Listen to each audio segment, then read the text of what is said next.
De la salle Omnisport du Centre Claude Robillard à Montréal, le Réseau des sports est fier de vous présenter le 6e mondial de karaté traditionnel qui débutera après la pause.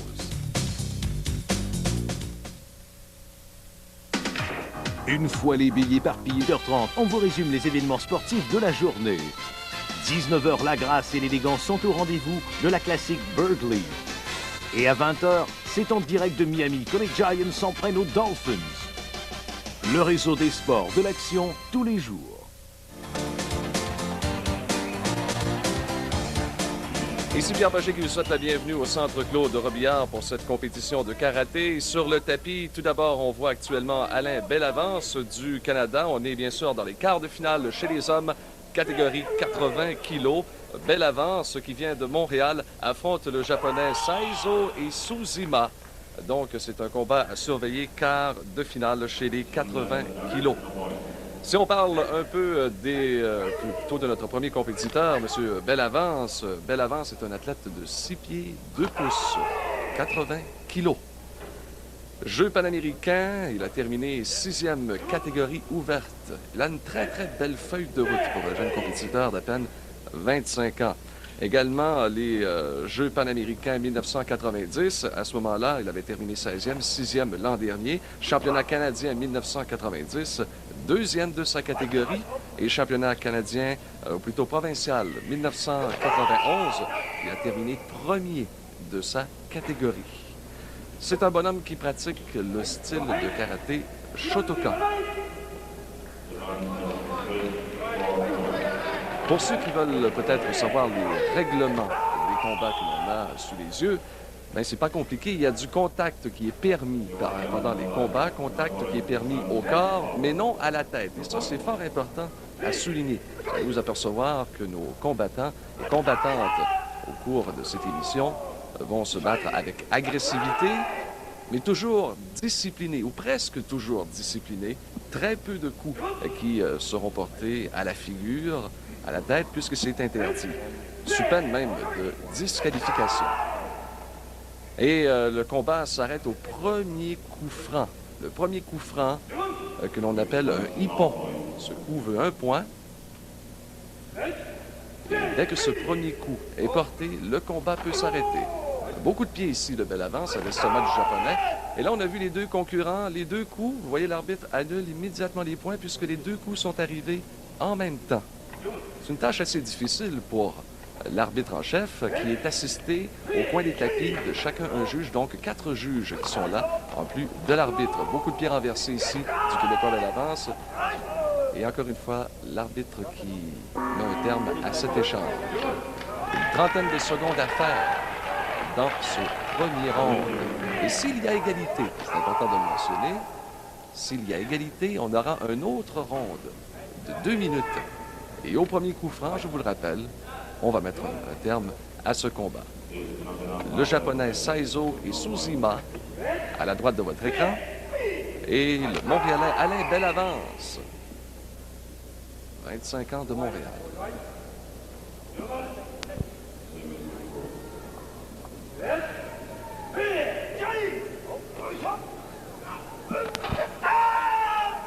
On s'examine beaucoup, hein? Vous en êtes certainement aperçu. Le premier point est tellement important que l'on étudie vraiment la stratégie de son adversaire pour pouvoir aller marquer le point sans se faire frapper. Comme c'est arrivé ici, vous avez vu, Bellavance a réussi à frapper son adversaire, mais Saizo Isuzima a réussi également à frapper M. Bellavance. Donc, c'est pas très, très facile pour les concurrents d'aller chercher des points. Mais c'est avec contact, je vous le rappelle. Pas de points ni d'un côté comme de l'autre. Et on reprend le combat.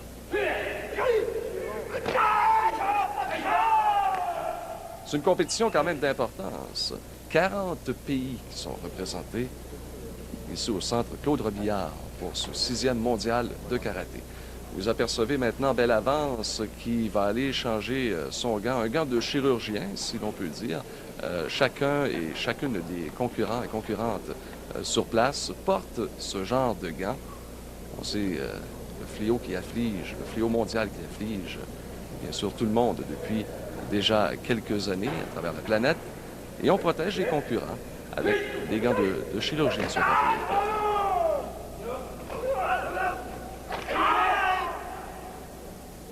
Prestation très technique de la part du Japonais et du Montréalais Belle Avance.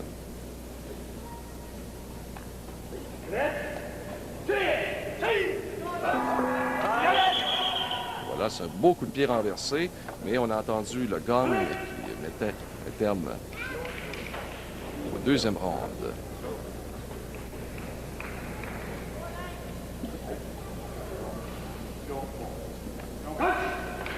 Le gagnant, donc, Saizo Isuzima, qui a réussi à marquer à l'estomac, mais qui n'a pas réussi un coup franc, véritablement franc. Je vais vous expliquer un peu plus tard pourquoi.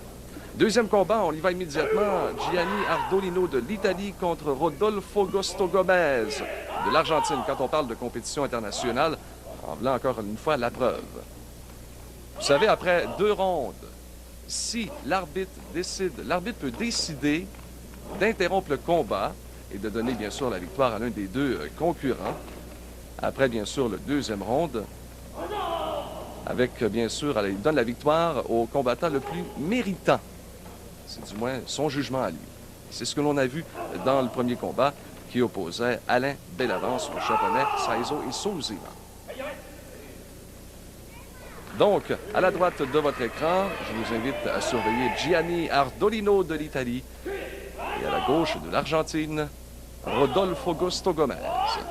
On voit que les styles ont un peu changé. Hein? D'ailleurs, c'est fait à noter, c'est une compétition qui regroupe tous les styles. C'est une compétition ouverte. Ce n'est pas seulement le Shotokan, ce n'est pas seulement le Yosekan. Tous les styles peuvent y être représentés.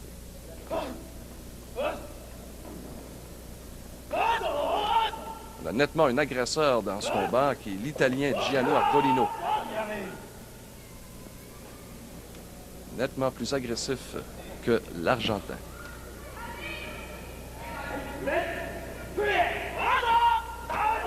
Oh, beau coup de pied à l'estomac. Il n'a pas marqué selon l'arbitre.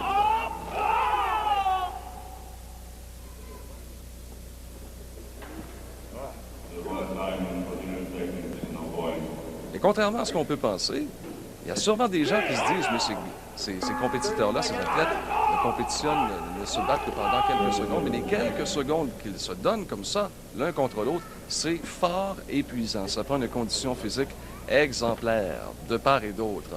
Vraiment, ces gens qui vont en combat, qui vont en compétition de kata, peu importe, les gens qui font des arts martiaux, ce sont des gens qui s'entraînent plusieurs heures par semaine, surtout rendus à ce niveau mondial. Quand on est rendu dans les championnats mondiaux, il faut être prêt.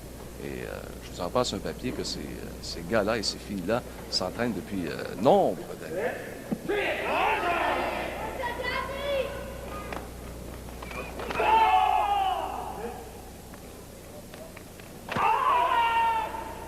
Oh, on a eu quand même un peu d'agressivité de part et d'autre et un beau coup porté par Gianni Ardolino de l'Italie.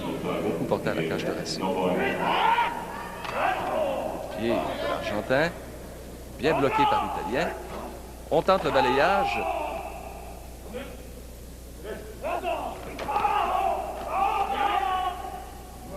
Et comme je vous l'ai mentionné, même si on a le droit au contact, on s'aperçoit que les compétiteurs respectent les règlements. On n'a pas encore vu de coup à la figure. Ce qui est fort important parce que ça peut même entraîner disqualification. Si le coup est jugé vraiment porté avec trop d'agressivité par l'arbitre en chef, de même que ses acolytes. Il peut y avoir quand même accident. Hein, quand on est en combat comme ça, il peut y avoir des coups qui s'échappent. Et si on juge que le coup est intentionnel, disqualification.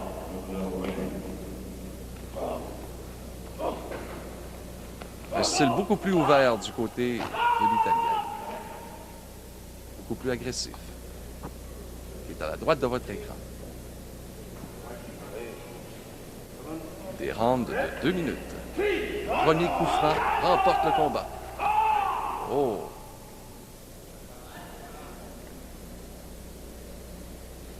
Encore une fois, l'arbitre qui ne donne pas de points.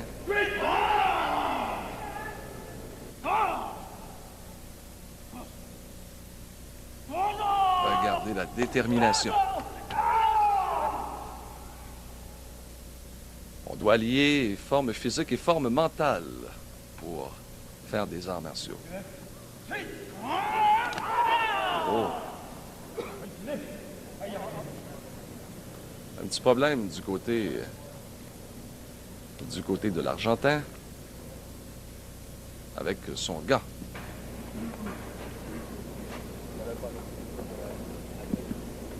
On rappelle que les compétiteurs portent des gants.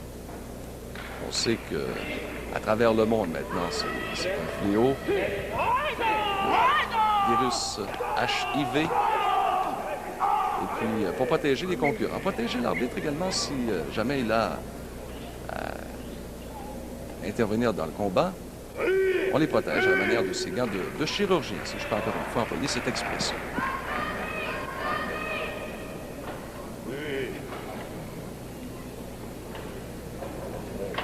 Avec beaucoup de respect, on reprend cet engagement. Oh, ici l'Argentin. Oh, il y a eu coup porté par l'Italien. Coup porté à la figure de l'Argentin.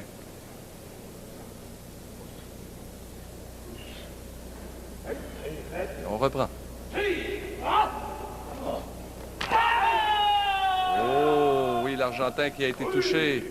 Qui a été touché, mesdames, messieurs, l'Argentin, solidement en passant par l'Italien. Rodolfo Gosto Gomez, donc, qui a été touché au visage par Gianni Ardolino de l'Italie, qui est à la droite de votre écran. Les juges se regroupent et on va constater l'état de la gravité de la blessure. Et parlant blessure, pour en savoir plus long sur les blessures subies en karaté, voici Mme Francine Languedoc, médecin. Les blessures au niveau compétition, habituellement, vont plutôt être des lacérations au niveau du visage, des lèvres, du nez, ou surtout des contusions musculaires là, au niveau du tibia ou des membres supérieurs. En gros, c'est habituellement le type de blessure qu'on va retrouver. Il y a beaucoup moins de blessures parce que, surtout dans ce type de compétition-ci, les gens n'ont pas vraiment d'équipement protecteur. Donc, c'est une forme de combat où les gens doivent exercer beaucoup de contrôle. Donc, pour cette raison-là, habituellement, il y a beaucoup moins de blessures. Donc, blessures légères. Il peut arriver quelquefois là, une fracture du nez, c'est peut-être la blessure la plus grave que j'ai pu voir. Mais on vous rappelle que dans ce type de compétition, les contacts au visage sont interdits partout sur le corps, bien sûr, excepté en bas de la ceinture, les coups en bas de la ceinture, c'est accepté. Décision de l'arbitre et de ses juges. On reprend le combat. Oh! Il semble que l'Italien, contrairement au règlement, semble viser assez haut. Il faut dire quand même que l'Argentin, sa position est assez basse dans le combat. Donc, son visage est plus à découvert. Et encore une fois, notre Argentin qui a des petits problèmes avec ses gants. Il ne semble pas tenir adéquatement dans ses mains. On prend le combat Gianni Ardolino de l'Italie à la droite, Rodolfo Gosto Gomez de l'Argentine à gauche. On sent la fin du combat, hein? Les deux karatékas sont plus agressifs. On a vu la figure de l'Argentin. Vraiment, elle a eu une échymose qui a été portée par l'Italien un peu plus tôt dans le combat.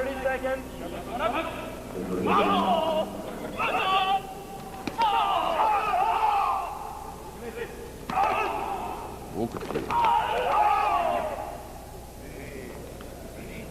On a vu un beaucoup de points à l'estomac. Porté par l'Argentin. On sent la fin du combat. Les deux athlètes qui se donnent beaucoup plus qu'au début. Oh! Quel beau coup de pied porté à l'estomac par l'Argentin, Rodolfo Gosto Gomez. Et c'est un coup qui marque. Un coup franc, un point, et c'est le combat. La victoire pour l'Argentin, Rodolfo Gosto Gomez, contre l'Italien Gianni Ardolino de l'Italie. Un très, très beau combat, surtout une belle réplique de l'Argentin. Troisième combat maintenant, mesdames, messieurs. Et ça va sûrement vous faire plaisir. C'est en quart de finale. Marc Hamon, que l'on voit à l'écran actuellement, du Canada. Il est de la région de Montréal, de Terrebonne, contre un Italien, Rosario Di Moro. Marc Hamon, qui est l'un des favoris pour cette compétition. Marc Hamon de Terrebonne, c'est un bon athlète, hein? 30 ans. Et vous allez voir, d'ailleurs, la différence de gabarit entre les deux compétiteurs, malgré qu'on soit quand même dans une catégorie de lourd. Regardez, M. Hamon a sûrement quelques pouces en plus, hein? Sinon plusieurs, à comparer de Rosario di Moro de l'Italie.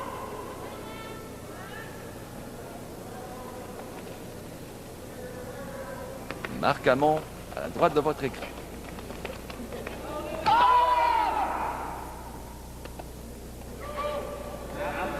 On a vu immédiatement qu'il y a une certaine, peut-être pas une amitié, mais un certain respect entre les deux concurrents sur le tapis actuellement.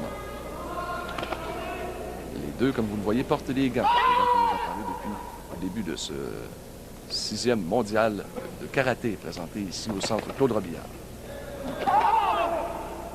Oh! Vous avez vu le beau grand coup de pied de M. Hamon, auteur de la figure qui a fait reculer, dis-je bien, Rosario di Moro de l'Italie. Marc Hamon, qui est donc un Québécois et qui, en plus de ses 6 pieds 4 pouces, 210 livres, est un père de famille, 3 enfants. Et son métier, il est ferblantier. Un homme de Terrebonne. C'est un bonhomme qui a une feuille de route assez impressionnante, tant au niveau national, provincial, national, au niveau international. Je rappelle pour ceux qui viennent tout juste de se joindre à nous que le combat, dis-je bien, s'arrête dès le premier coup franc. On appelle un hippon.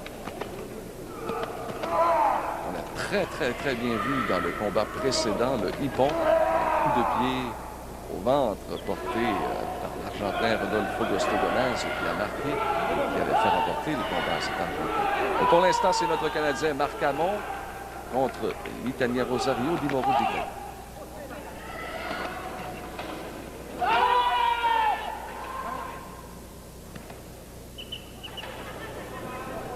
Vous savez, vous allez peut-être vous dire à la maison, oui, Marc Hamon va faire une bouchée de cet Italien.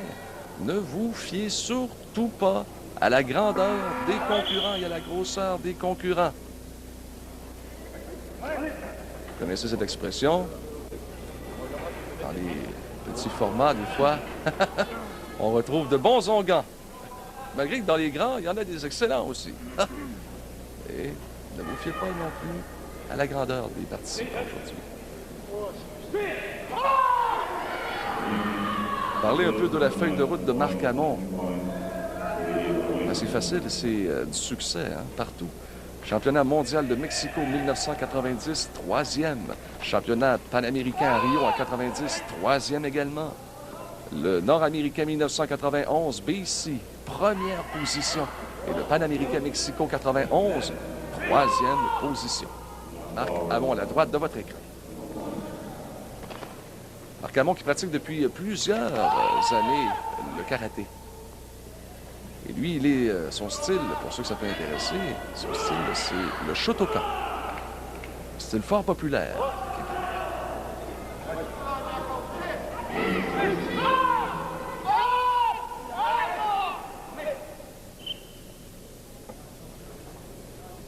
Marc Hamon qui, en plus de pratiquer le karaté plusieurs fois par semaine, est un amateur de balle molle et surtout un amateur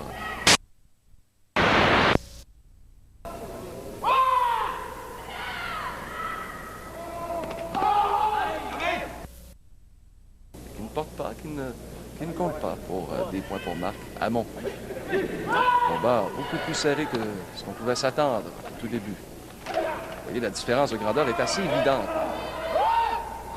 L'Italien est très agressif, très concentré. La tâche n'est certes pas facile pour Marc Hamon actuellement contre l'Italien Rosario di Moro.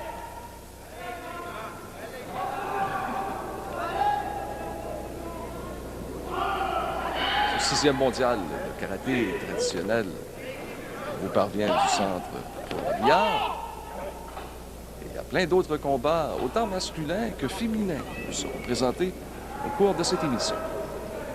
Il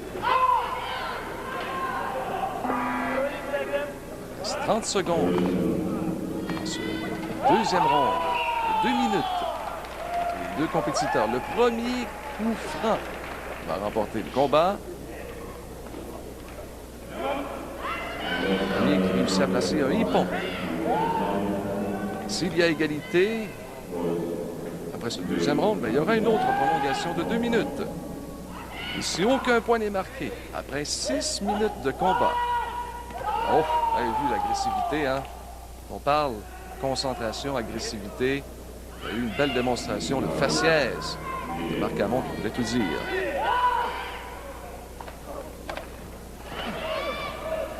Il y a eu un coup bas porté par Hamon. Je rappelle donc que si après 6 minutes, le juge et ses 4 adjoints, s'il n'y a pas eu de gagnant, le juge et ses 4 adjoints vont se réunir et vont donner un gagnant. Et là, il y aura réunion des juges, des 4 juges, des juges de coin et de l'arbitre principal pour un résultat dans ce combat.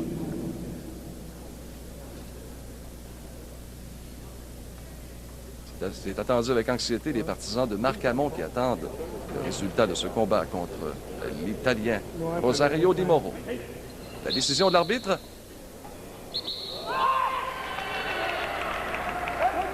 Victoire pour Rosario Di Moro. On sera de retour dans quelques instants au 6e mondial de karaté traditionnel au centre Claude Robillard. Sur un champ de bataille. Le mondial de karaté traditionnel se déroule au centre Claude Robillard à Montréal. 4e combat, quart de finale chez les dames. Laura Parolini de l'Italie qui est à la droite de votre écran et Nicole Poirier du Québec qui est à la gauche. Nicole Poirier âgée de 22 ans. Nicole Poirier qui est hautement cotée sur la scène nationale, sur la scène mondiale également.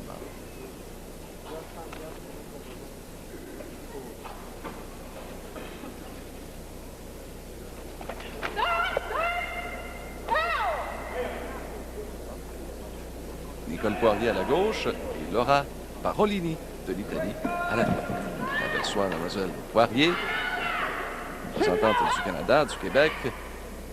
Petite bonne femme de 5 pieds 4 pouces, 122 livres. Nicole qui est âgée de 22 ans.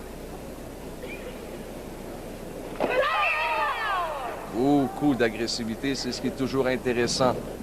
Quand on voit Mademoiselle Poirier, c'est de voir l'agressivité qu'elle démontre à chacun de ses combats.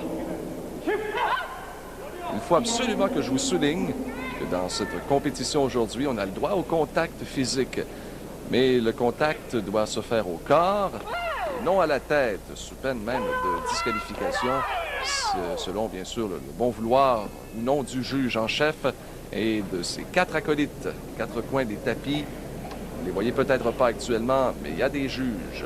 Et là, il y a un avertissement de la part même du juge en chef sur probablement le trop-plein d'agressivité démontré par les deux concurrentes. Poirier du Canada, à votre gauche, et Parolini de l'Italie, à la droite. Et le combat s'arrête dès le premier coup franc. Dès le premier coup franc que l'on appelle un hippon. Le combat va s'arrêter. Ce sont des combats, premier round de 2 minutes. S'il n'y a pas de hippon, on poursuit avec un deuxième round de 2 minutes. S'il n'y a pas de hippon, on poursuit avec un troisième round de 2 minutes.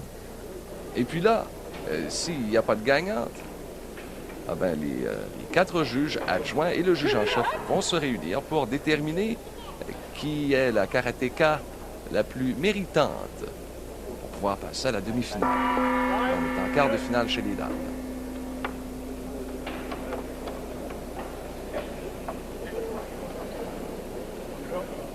Nicole Poirier du Québec, 22 ans, 122 livres. Elle est étudiante, Nicole. Elle est à la recherche d'un baccalauréat en psychoéducation. Feuille de route fort impressionnante. Elle fait d'ailleurs de la compétition de haut niveau là, depuis 1989. Elle a réussi la sélection québécoise de Montréal, première place chez les 60 kilos. Sélection canadienne, 7 victoires en 7 combats chez les 60 kilos. Ça vous donne une idée hein, de la force de Mademoiselle Poirier. Et en Coupe nord-américaine, tenez-vous bien, elle s'est méritée la médaille d'argent en combat et à la Coupe féminine de Saint-Maxime en France. Médaille d'argent là également pour Nicole Poirier, que l'on a la chance de vous présenter aujourd'hui pour ce 6e mondial de karaté de Montréal, présenté au Centre Claude Robillard. Regardez la compétitrice italienne qui s'avance tout doucement vers Poirier. Poirier qui est beaucoup plus active. Et ne vous fiez pas à ça, elle peut se faire surprendre par l'italienne. Tiens. Les coups qui portent de part et d'autre. Laura Parolini de l'Italie. Si vous vous demandez qu'est-ce que c'est que le kumité, que vous avez vu au bas de votre écran il y a quelques instants, ça veut dire combat. Kumité individuel, donc, c'est tellement difficile à traduire, combat individuel.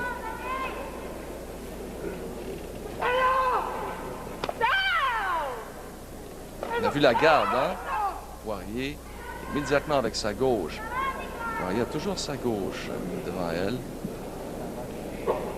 On salue à l'arbitre et on reprend le combat.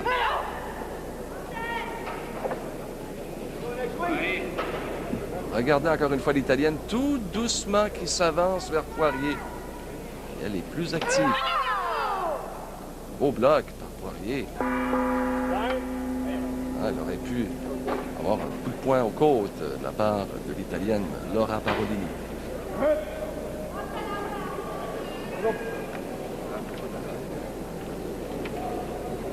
Voilà la concentration hein, chez Mademoiselle Poirier, c'est assez évident. On ne veut pas perdre ce combat-là. On est actuellement en consultation chez les arbitres, arbitre en chef et ses 4 assistants. Et il y a une décision qui sera rendue quelques instants par l'arbitre.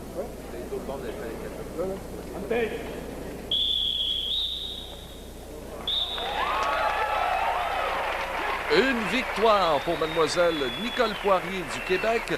Et nous allons poursuivre en kata individuel maintenant avec une jeune espoir du Canada, Mélanie Dubé, âgée de 16 ans, de Fabreville à Laval.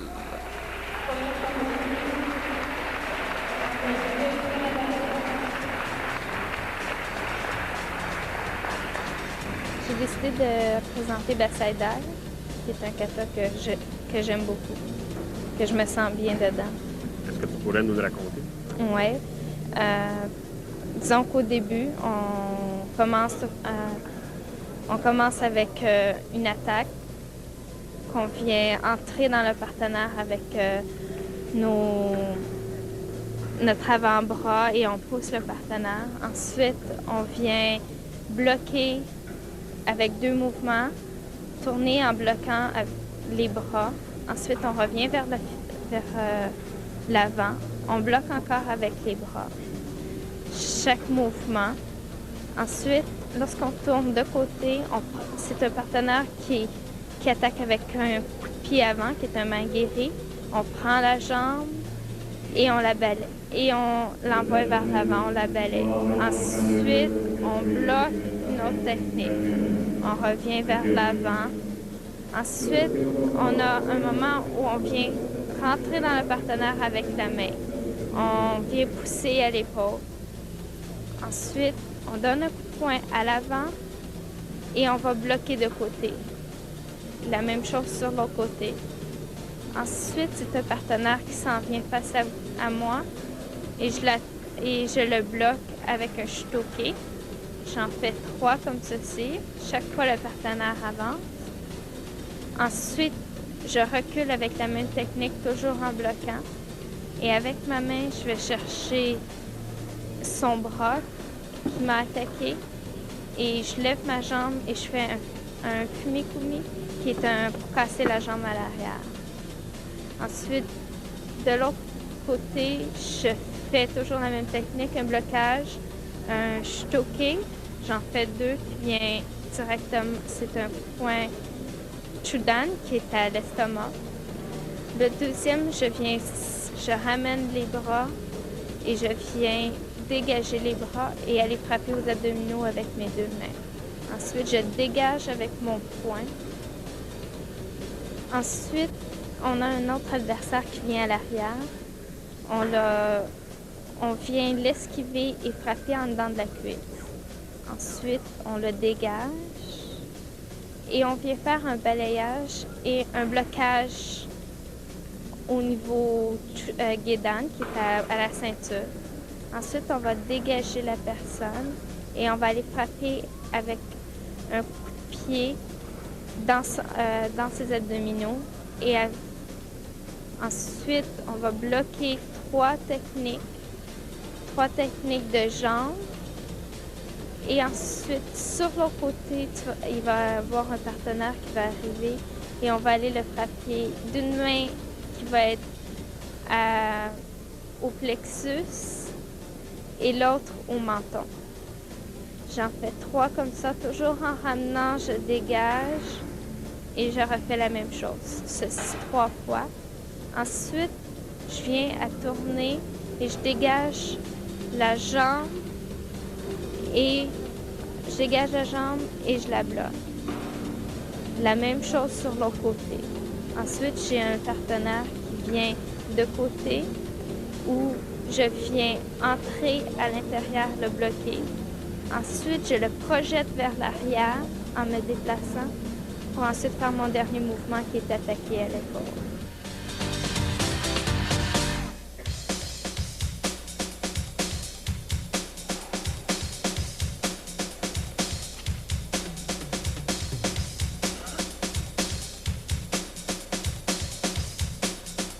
Le 6e mondial de karaté de Montréal vous revient après la pause avec en combat la demi-finale chez les dames. À ce 6e mondial de karaté traditionnel, c'est Pierre Pagé qui vous parle. À l'écran, à nouveau, Nicole Poirier à votre droite, numéro 145. Son adversaire, Susan Dwayne, de l'Irlande. Et là, on parle de combat important, demi-finale chez les dames. Mademoiselle Poirier, qui plus tôt au cours de l'émission a réussi à gagner devant l'Italienne Laura Parolini. Donc, Mademoiselle Poirier, à la feuille de route impressionnante, se retrouve en demi-finale pour cette compétition. Un beau coup de pied porté par l'Irlandaise Susan Dwayne.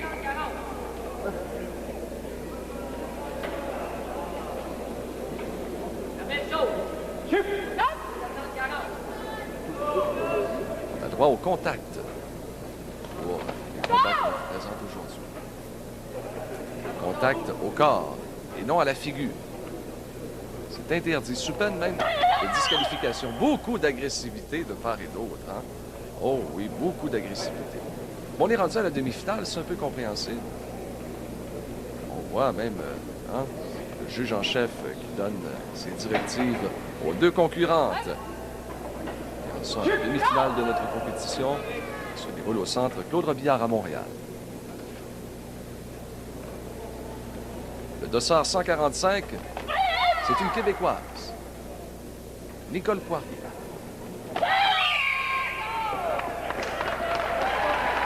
Ouf.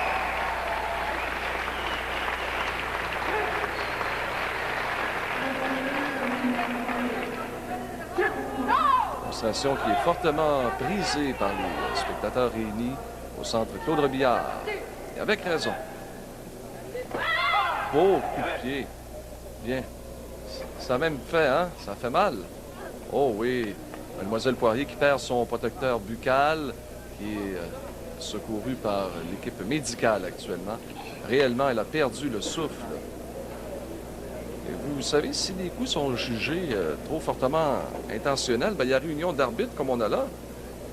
Actuellement, l'arbitre et ses adjoints pour une décision, prendre une décision si on n'a pas fait exprès.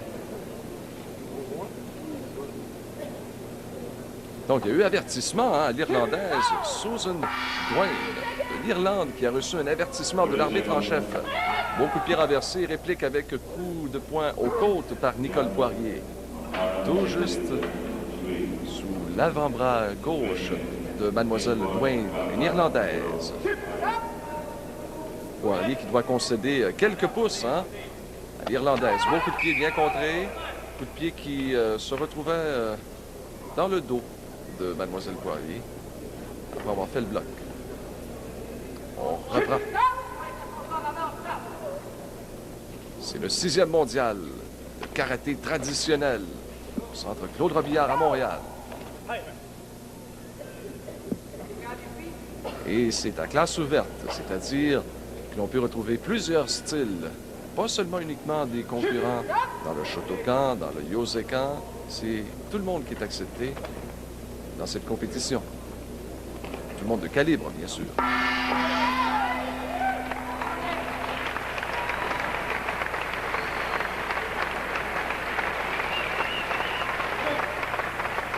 Nous allons avoir une décision, je crois bien, dans le cas de ce combat-ci.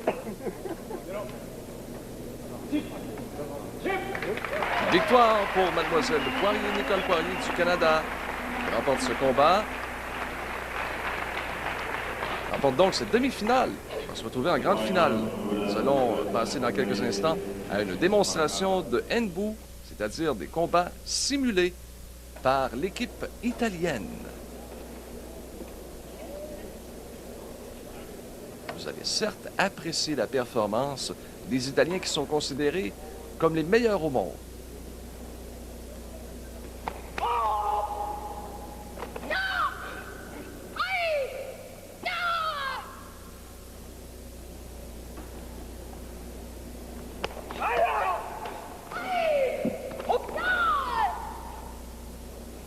Le combat simulé.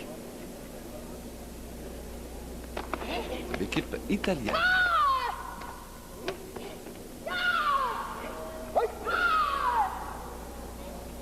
On est en train de voir à peu près toutes les phases, les techniques de combat que l'on peut retrouver dans le karaté.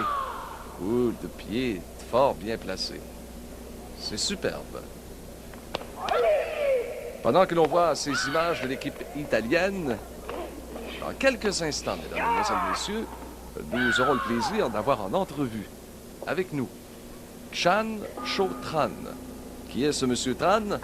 C'est le président de la Fédération québécoise de karaté. Et on va le rejoindre.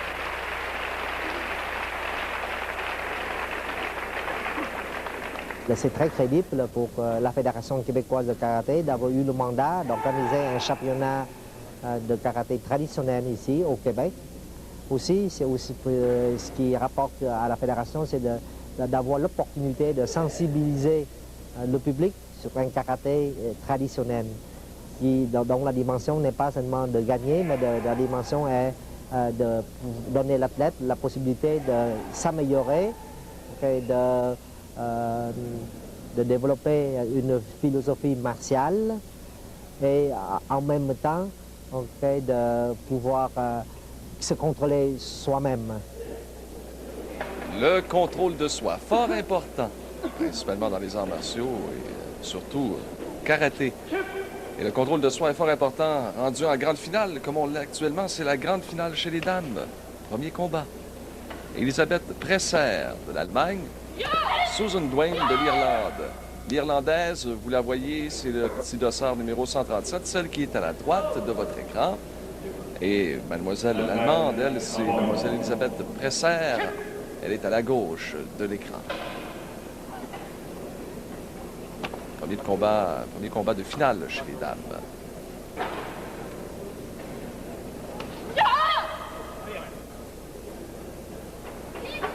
Susan Duane de l'Irlande, en combat individuel comité. Dossard 105, Susan Presser de l'Allemagne. C'est le Presser qui va concéder. Oh! Ici, un coup porté. Est-ce de manière volontaire ou non? En tout cas, un coup porté au nez de l'Allemande. Durement touché, l'équipe de médecins qui est à ses côtés. Et le juge, de même que ses assistants actuellement qui délibèrent, on va sûrement donner un avertissement très, très, très sévère. Effectivement, oui, c'est le cas. Un avertissement à mademoiselle Susan Duane de l'Irlande. Le combat se poursuit. Fort agressive, hein, cette Irlandaise. qui a durement touché il y a quelques instants au nez l'Allemande Elisabeth Presser. Et je vous rappelle, il peut y avoir disqualification. Il peut y avoir disqualification puisque les contacts sont prévus au corps, mais non à la tête. Jusqu'à maintenant, on s'est contenté de donner un avertissement. Oh! Coup de pied porté par Susan Dwayne de l'Irlande. Coup de pied qui m'a semblé un peu bas d'ailleurs. Oh, cette pauvre Elisabeth Presser de l'Allemagne qui va trouver sa finale assez longue, merci. Imaginez-vous, coup de poing au nez, il y a à peine de ça, mon Dieu, 1 minute. Et puis là, on se retrouve avec un coup de pied porté au ventre. Et cette pauvre mademoiselle, on la voit ici, là, elle a complètement perdu le souffle. L'arbitre qui doit sûrement, pas l'arbitre, mais le médecin qui doit sûrement lui demander s'il est capable de poursuivre son combat. Oh, c'est difficile, hein? Pauvre elle. Fortement, durement touché. On a complètement perdu le souffle et perdu une bonne dose d'énergie. Ça, c'est sûr. Recevoir des coups avec autant de force, perdre de l'énergie, il n'y a aucun doute là-dessus. Et on sait que chaque once d'énergie est importante, surtout dans des compétitions mondiales, comme ce 6e mondial de karaté, présenté ici au Centre Claude Robillard.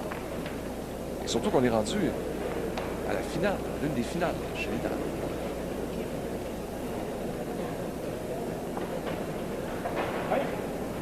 C'est un combat pour la 3e place. Jugement de l'arbitre. Ah, encore un autre avertissement pour mademoiselle Dwayne et c'est une victoire pour l'Allemande Presser qui, Elisabeth Presser, a réussi à gagner la 3e place dans cette finale chez les dames. Et c'est un peu par sa faute, hein, mademoiselle Dwayne perd une 3e place. Elle a tout gagné. Maintenant, là, ça risque d'être intéressant. C'est notre grande finale avec, pour le premier rang ou le 2e rang, les deux concurrentes que vous voyez actuellement à l'écran. Nicole Poirier, celle qui est à la gauche de votre écran actuellement. Elle est du Canada, du Québec. Et l'Italienne Manuela Pancaro. L'Italienne, donc, qui porte le dossard 190. Mademoiselle Poirier, toujours le même style combatif, agressif. L'Italienne qui semble être un peu sur ses gardes dans ce début de combat. Je vous rappelle que les contacts au corps sont permis, ceux au visage sont interdits sous peine de disqualification. On en a eu une belle preuve là, tout à l'heure. Mademoiselle qui a perdu son combat à la suite de coups jugés illégaux par les arbitres.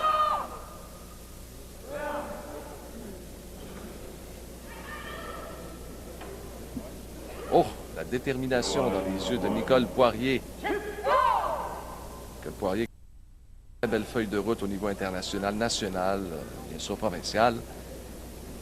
Nicole qui a fait du karaté un peu partout à travers le monde, qui a remporté de belles compétitions. Il faudrait certainement remporter sous les yeux de ses partisans ici, à Montréal, ce 6e mondial de karaté traditionnel.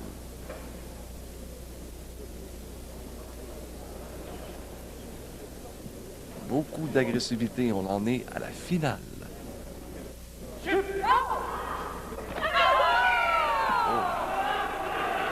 Coup de part et d'autre. À hauteur de l'estomac et de la cage thoracique.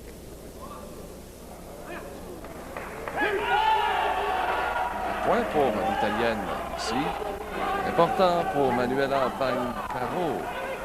L'Italie.